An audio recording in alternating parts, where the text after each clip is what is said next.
我用逢魔石王表盘交换了校花的帝皇铠甲腰带。见状，学院众师生都骂我脑子有病。要知道，逢魔石王俗称时间的王者，不仅拥有超强的恢复力以及战斗力，更是能任意叠加其他假面骑士的力量为自身所。而帝皇铠甲虽与逢魔石王平齐为3S 级铠甲，但却因光阴铠甲系列在这个世界无人成功使用，所以铠甲勇士系列中的所有召唤腰带都被众人誉为垃圾。但即便这样，我还是毫不犹豫与校花进行了交换。原本还处于极度失望的校花姚思洛，在听闻我要与他交换时，顿时失态地抓住了我的右手。刘明，你当真要跟我交换？我看姚思洛一副不相信的神态，立马调侃道：当真？如果你说一句准嘟假嘟，我直接就给你。姚思洛听闻更加懵逼了。我见他懵逼的样子很是无奈，于是我简单粗暴地将逢魔石王的驱动器丢了过去。姚思洛见我玩真的，他慢慢递出5行腰带道：你可要想好，光阴铠甲无法被召唤，而你给我的可是当世最强铠甲。我一把将5行腰带扯了过来，女孩子要学会沉默是金，快召唤吧。此时我虽拿到了5行腰带，但却依旧能感觉到逢魔石王的力量在召唤着我。我估计只有姚思洛召唤了逢魔石王才能打断逢魔的念头，于是我急忙催促道：还想啥呢？赶紧召唤试试。说完我便大摇大摆地离开了觉醒台。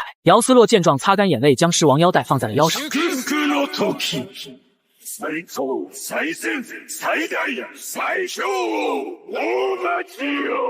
强大的能量顺着驱动器向外爆发，仅仅刹那间就将特制的看台震出一个深坑，而周围的人也被逼退10几米远。看到姚思洛成功变身，我嘴角上扬，这该死的中二气息，好在是腰带发出来的，要不然这妹子得人生第2次社死。此时胖子王冬瓜凑了过来：刘哥，你是真牛蛙，你待会什么打算？现在焦点不是我吗？我去外面的网吧上网，等你召唤完来找我。说完我便不再理会众人的眼神，急匆匆地离开了学校。当我把逢魔石王的召唤器交给姚思洛的那一刻起，我就注定会恢复之前的屌丝形象。人们喜欢强者，才不会在意我是谁做过什么，但废物是众人所排斥的。我这一番操作也在网上被闹得沸沸扬扬，笑死我了。铠甲降临蓝星几百年，第一次见到有拿逢魔换光影铠甲的沙雕。家人们，谁懂啊？竟然有人拿逢魔换帝皇，难道是拿着召唤器去拍特摄剧吗？离校之后的我并没有去上网，而是根据脑海中的记忆找到了附近的一家 KTV， 付了1个小时的小包间费用。我将房间内的音响开至最大，随便点了几首凤凰传奇的热血音乐，便坐到了角落。在确认外面没有人来后，我慢慢举起腰带，虽不确定是否能成功召唤帝皇铠甲，但内心坚韧不拔的意志以及来自华夏的血脉涌动，让我有十足的信心。正当我打算大声喊出帝皇铠甲合体的时候，手机就弹出了2条很醒目的新闻：快跑！赤城超能2中附近西3街出现怪物，超能2中。我看到标题立刻明白怎么回事了。随着异世界扩张到了人类城市内部，他们肯定能获取有关铠甲的部分信息。现在又是召唤铠甲的时间段，他们便能趁机闯入超能2中大肆破坏，想用极小的代价换走10几个铠甲的最新召唤人，搏一搏单车变摩托。新召唤人没有经历过大量的训练，如果级别不高，召唤出来的铠甲战斗水准和续航会很差劲。想到此处，我顿时灵光一闪，正好拿这些怪物练手。随后我拔下与腰带配套的太极项链，精准扣在5行腰带正中央。帝皇铠甲合体，堪比太阳的强光一闪而逝，我则被这股力量传送了出去。此时的西3街道上行人都在恐慌的四散逃亡，而那些怪物则目标明确，直奔超能2中。西3街距离超能2中仅隔3条街，最多10分钟就能横跨过去。而此时的超能2中附近并没有任何戒备力量，赤城保卫局在接到求助电话后便立刻出警支援，但要想制止怪兽恐怕有些来不及。只见那长着马头的怪兽不断发射出光弹，破坏着城市。天空突然传来战斗直升机的盘旋声，退回异世界，这是命令不是协商，否则就会将你消灭。在以往的情况中，一些怪物为了不被消灭，他们都会向人类发起投降，乖乖回到了异世界传送门里，并且永久关闭了那一处的通道。所以每次见到怪物，人类会以谈判的姿态发起警告。可显然这一次并没有成功。只见那怪物双眼周围温度骤升，瞬间凝聚出了2团能量激射而出。战斗直升机作为前锋支援，没有强大的火力，更何况这里是市中心，热武器没办法随意释放，很容易造成大面积平民伤亡。迫不得已飞机拉高距离，用机枪来阻拦怪兽的步伐，请求铠甲支援。怪物没有灵智，应当是地级普通怪兽，他已经逼近2中大门口了，我们无法形成有效拦截。就在驾驶员请求支援的间隙，一发能量弹击中了直升机的尾翼，飞机发生了剧烈的爆炸，2位驾驶员不得不跳下飞机。来世我一定要成为铠甲。2人闭上双眼，坦然面对摔死的下场。忽然一阵刺眼的金光笼罩大地，2人仿佛被什么东西给牢牢抓住，下一刻他们出现在了一片空地上。是哪位铠甲？虫皇狮王吗？不对啊，赤城没有虫皇，而金光之中正是我。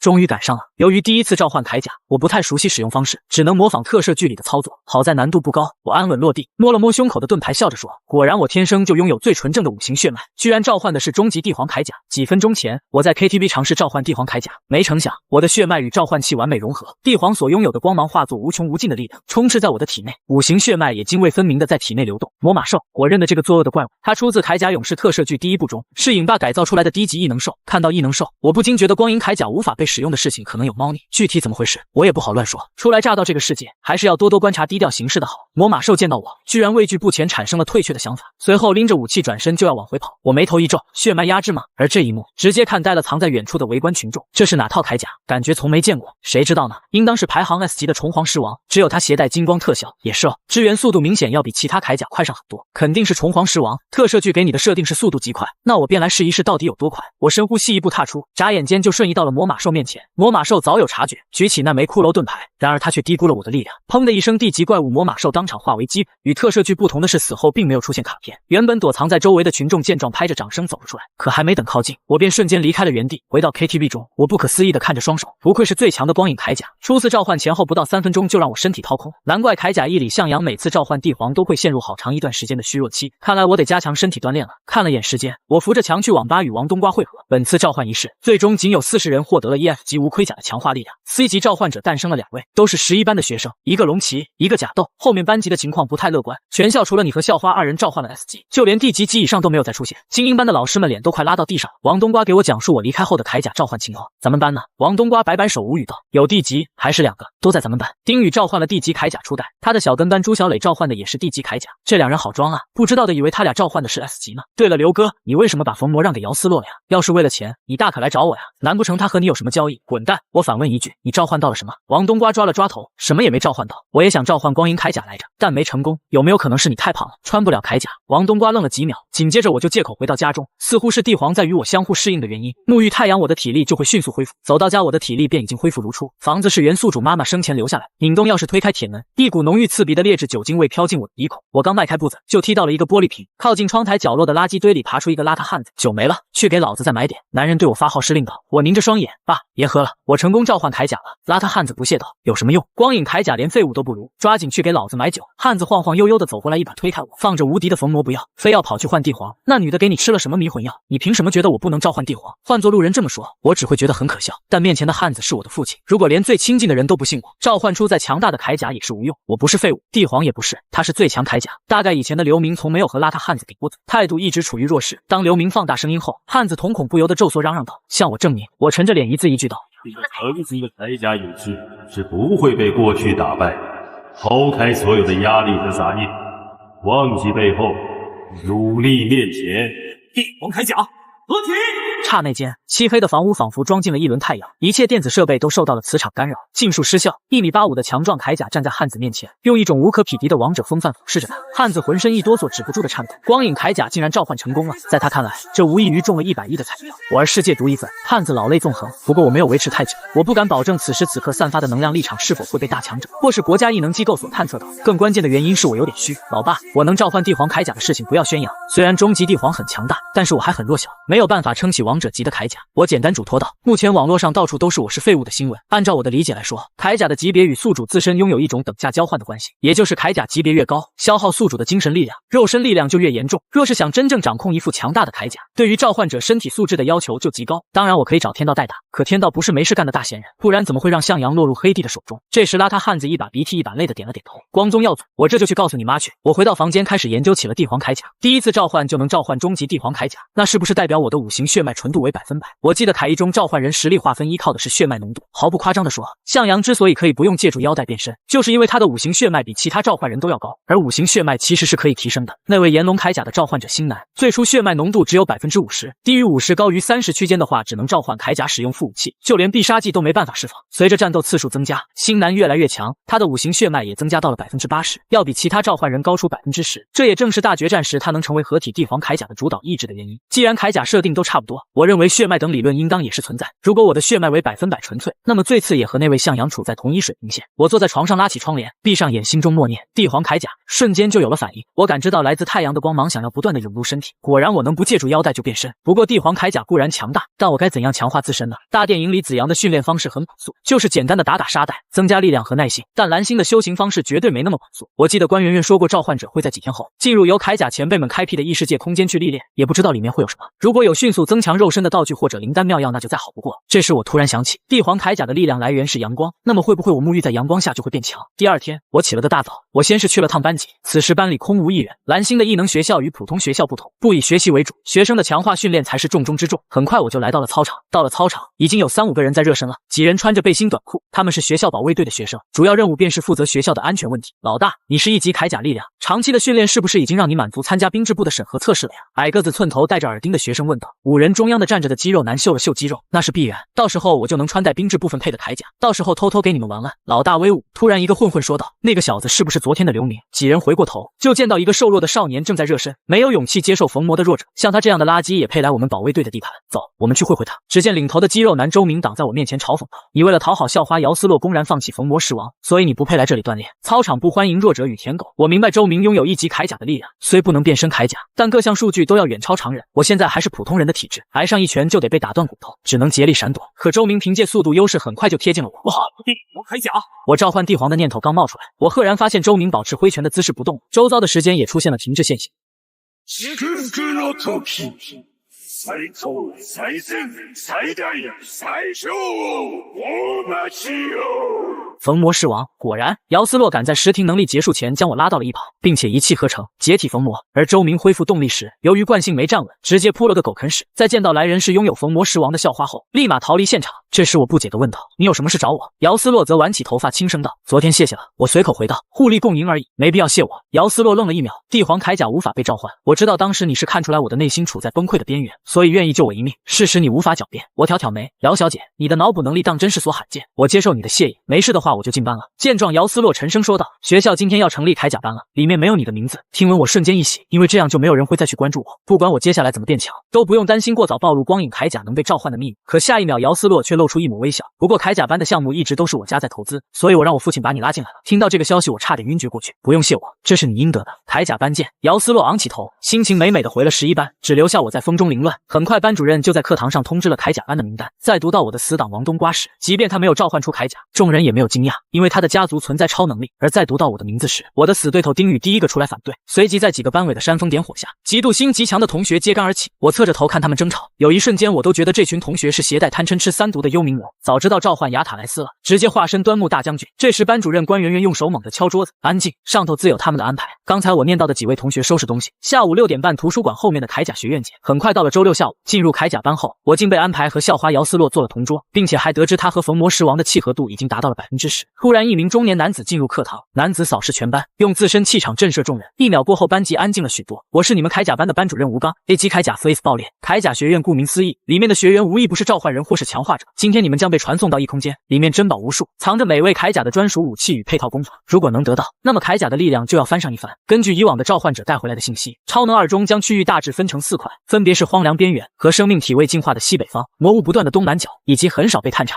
也就是可能藏有宝贝的中心区域简区。再给你们透露一个学校机密，第1层和第3层异空间分别有3个再度召唤铠甲的名额，而获得名额的途径就是打败古灵中曾经杀死过铠甲的怪物，他们身上残留着铠甲的意志，只要你们能与之产生共鸣，那么你将获得这位铠甲的传承。我不知道像这种强大的怪物有多少只，我只知道就你们这熊样一个人搞不定，必须得组队。传送台位置有规定，一个队伍2到5人。在进入古灵后，设法与铠甲班的同学会合。吴刚看似不拿这群学生当回事，可心里比谁都着急。想了半天，他拍着胸脯嘱咐道：“忘了告诉你们，异空间开启不只有咱们超能2中的召唤者，全国乃至全世界的新召唤者们都有资格参加。我的意思是，人类往往比怪物更可怕，注意防范其他学校国家的人。现在任命姚思洛同学为班长，他的实力最强，你们到达古灵后可以与他的队伍集合行动。”这时姚思洛走到我面前说道：“刘明，加入我，你把逢魔给了我，作为回报，我会在3次异空间历练中保护你，直到你重新召唤铠甲。”我指着最后一桌的王冬瓜：“我加入你了，我兄弟怎么办？”我之所以拒绝他，一是不想和姚思洛走得太近，姚思洛是大家族出身，背后盯着的势力太多，会大大提高帝皇铠甲能被召唤的曝光概率。第二个原因就是我想给好兄弟争取一下召唤铠甲的名额。很快众人进入了异空间，睁开眼我发现面前一片黑暗，我明白这里应该是迷雾森林。随后我和胖子向前慢慢摸索，我边走边分析：“胖子，你看，道路2旁的大树直径都有10米那么粗，并且没有魔物出没，看来我们很幸运，来到了荒凉地区。”胖子漫不经心接话茬道：“是在中心区也说不定呢。”就在胖子侧身找饮料的时候，走偏了路线，撞到了一个巨物上。我回头照亮视野，注意安全。等等，绿色的空壳，长得像茧壳，你丫的嘴开过光吧？我们好像中奖了。胖子小心脏砰砰乱跳。刘哥，你是说我们被传送送到了检区。我摸索着检鞘，不以为然道：“对，拜你所赐，这把高端局。”我凑到检鞘缝隙前观察了一下，内部正有一个风干的骷髅。胖子看到骷髅，立马呕吐起来。刘哥，我们会不会死在这？我深吸口气，向着茧壳上部看去。茧壳上方应当是有根茎连接，可是根茎枯萎，在茧壳的正上方断掉了。那这具白骨至少存在几年了，所以暂时应该没有危险。与此同时，在另一半东南角某片区域，姚思洛带着4个 F 级的强化者降临到了充满杀戮的战场之上。班长，好像是东南角魔物最多的地方。身旁扎着双马尾的软妹子怯懦道。姚思洛拿出逢魔驱动器，正合我意。突然，姚思洛看到前方树下躺着几个尸体，他独自过去查看，断定道：他们几人是在我们来之前不久断气的，身上的温度还没降下来。双马尾萌妹子依偎在姚思洛身后，附近没有魔物的尸体，这3个人难道遇到了强大的 BOSS？ 姚思洛观察现场好一会，没那么简单。这几人不属于赤城学校的召唤者，具体铠甲等级未知，但我可以肯定，他们是死于人类手中。3人死法各不相同，却都是一击毙命，而且伤口处没有魔物攻击遗留的暗物质能量。最重要的是，他们身上的物资全被带走了。看来有狠人带队来猎杀召唤者。另一边，我和胖子由于迷失方向，所以我决定孤身一人先去探探路，摸清检区的大概轮廓后再决定。随后我试着调动体内储存的光之能量，瞬间淡淡的光芒纵溢出体表，照亮了前方的路况，沿途做好标记。很快我来到了100米开外。既然是中心区域，不应该如此荒凉，总觉得有古怪。我分明察觉身处的这片区域有一个均匀呼吸的声音，那呼吸声很微妙，没有实质分贝，更像是在用精神传递声音。可不管我怎么寻找，感知都无法精准锁定那生命的位置。既然如此，我就逼你出来。我根据多年特摄剧迷的经验猜想，一开始抛头露面却又藏在暗处的怪物绝对有所图谋，不然像我这种落单的人没道理会放过我。所以我认为此时的怪物处于虚弱期，直接将能量汇聚拳头之上，猛地向地上砸去。然而回应我的却是胖子的呼救声：刘哥救我！见状我没有丝毫犹豫，掉头以最快的速度奔向胖子的位置。只见胖子遭到了一群黑人包围，华夏的召唤者居然是没有铠甲力量的废人，吃这么胖，他肯定塞不进铠甲。嘲讽声不绝于耳。关键是这群人拿着长刀架在胖子的脖子上，把小胖子都快吓尿了。不管了，把他宰了吧。15天时间，我们准备的食物可不多，肥是肥了点，为了完成任务，总比饿着强。胖子家境好，精通许多国家的语言，对面也没想到他们的交谈胖子都听懂了。刘哥，你千万别回来，下辈子我一定要做个瘦瘦的人，召唤铠甲弄死你们。黑人手起刀落，金黄色的五行腰带在空中悬出了一道完美的弧线，震飞了持刀者。什么人敢多管闲事？4个人亮出黝黑的肌肉块，警惕道：你母亲没告诉过你犯我华夏者虽远必诛吗？我蹲在一棵大树的枝干上，目光凌厉地盯着他们。他说什么？黑人队长迷茫地问道。一个懂些汉语的黑人同伴翻译道：他说要。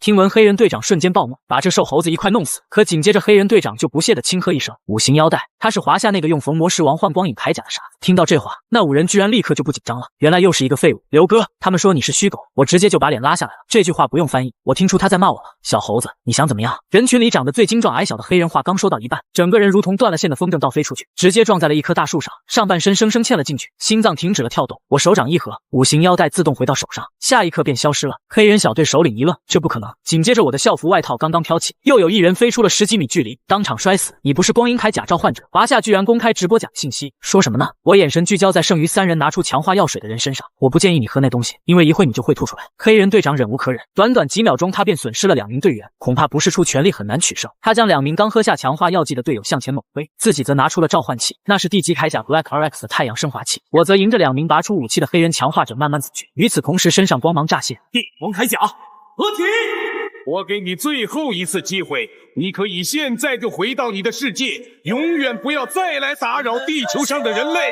胖子见状热泪盈眶，我就说光影铠甲是可以召唤的，我不担心胖子会说出去，也不担心这支黑人小队会说出去，因为他们没有机会了。几个黑人从没见过帝皇铠甲，当充满皇者霸道气场的帝皇铠甲突兀出现后，他们只认为又有新的铠甲诞生了，却不曾考虑这真的是光影铠甲。2个黑人肌肉求结，喝下强化药水，力量与速度直接翻倍，左右夹击，不要被这铠甲的帅气样子吓到了，极有可能是华夏新研制的人造铠甲，比我们强大不了多少，这我当然知道。看来这小子没少做功课，知道光影铠甲无法召唤，居然让人为他打造了一副人造铠甲，那就试一试我的拳头吧。黑人强化者的拳头轰击在我的胸口盾牌上，响起一阵清脆的回音，就好像拳头锤在了最优质的金属上发出来。另一人趁我注意力分散，谋足全身力气甩出了他那特制的狼牙棒，可是狼牙棒与使用者的手就没那么幸运了。我冷哼一声，散发出耀眼的光芒，就当狼牙棒与我接触的刹那，瞬间化成了粉末，包括使用者的手与关键内脏。一声尖叫响彻检区，转头时我又轻轻握住第一个人的拳头，直接将黑人强化者活活疼死。RX 到你了！召唤太阳之子的黑人穿着以蝗虫为原型绿黑混色铠甲，严阵以待。人造铠甲是打不过地级铠甲的，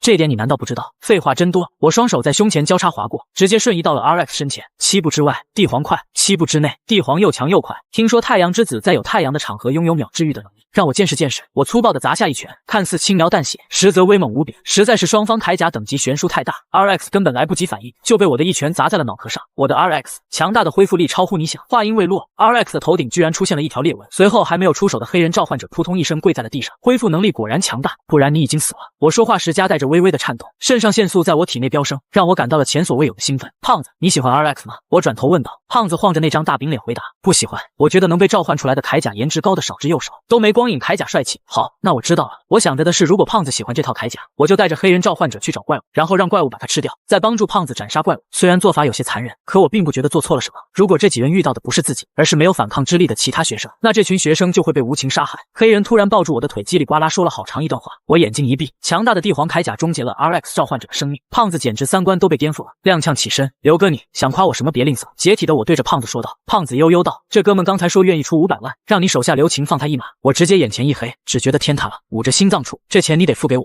我明白黑人召唤者绝对不止一队人马，若是知道这群家伙的目的，出去汇报给学校，说不定还能得到一笔数目不小的奖金。这时胖子说道：好像他们说来到异空间是为了什么任务，似乎是寻找什么终极修罗铠甲。想提前看《帝皇腰带》这本书的宝子们，可点击左下角下载起点读书，然后搜索帝皇腰带，出来的第一个就是